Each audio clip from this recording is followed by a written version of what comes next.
Sonic 3 със сигурност е най-добрият филм в трилогията и задължително трябва да го гледате. Още от последната сцена на вторият филм на синият ни герой изпитвах нетърпение за продължението. Хубавото с тези филми е, че не се опитват да бъдат едно към едно копия на игрите. Тази серия от трилогията навлиза малко по-надълбоко, като се повдигат по-сериозни теми. За например можем да вземем миналото на Соник, през какво е минал той, ново появилият се Shadow и тяхната свързаност. Нещо, което задължително трябва да се спомене е вдъхновяващия избор за това Киано Ривз да е гласът на Shadow и със сигурност така бутна продукцията напред. А ако трябва да говорим за новият черен таралеж, на мен лично много ми хареса. Цялата му история беше много добра. От трагедиите, през които е минал, това как едновременно се приличат с Соник, но и са толкова различни до оформянето на неговия характер. Ако ме питате цял ден мога да говоря по тази тема, но за да не ви спълвам и развалям интереса, отидете първо да го гледате за тези, които не са, и ми напишете мнението си долу в коментарите. Както казах по-рано, този филм беше, ако може да го наречем така, малко по-уязвим.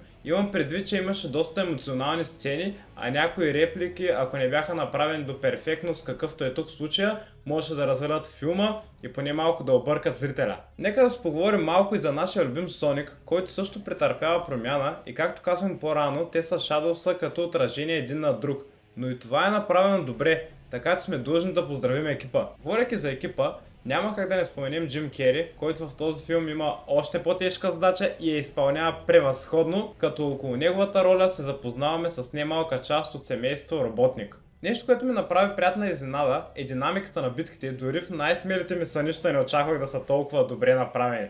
Вървяха на бързи обороти с невероятна хореография и прекрасно показаха силите на нашите герои. Разбира се, хумора се очакваше и беше на ниво, но нещо, което трябва да подчертаем е, че дадоха много добра роля на хората във филма и го нямаше това чувство все едно изостават от историята. Трябва да споменем, че музиката и сценария също бяха на високо равнище, а като цяло Sonic 3 за мен беше един невероятен филм. Като оценка му давам 8,5 от 10, просто защото мисля, че с последната сцена ни подсказаха, че следващия може да е още по-добър.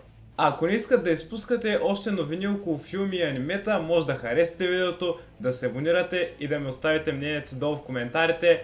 Аз бях Кайро и до следващото ревю. Чао, чао!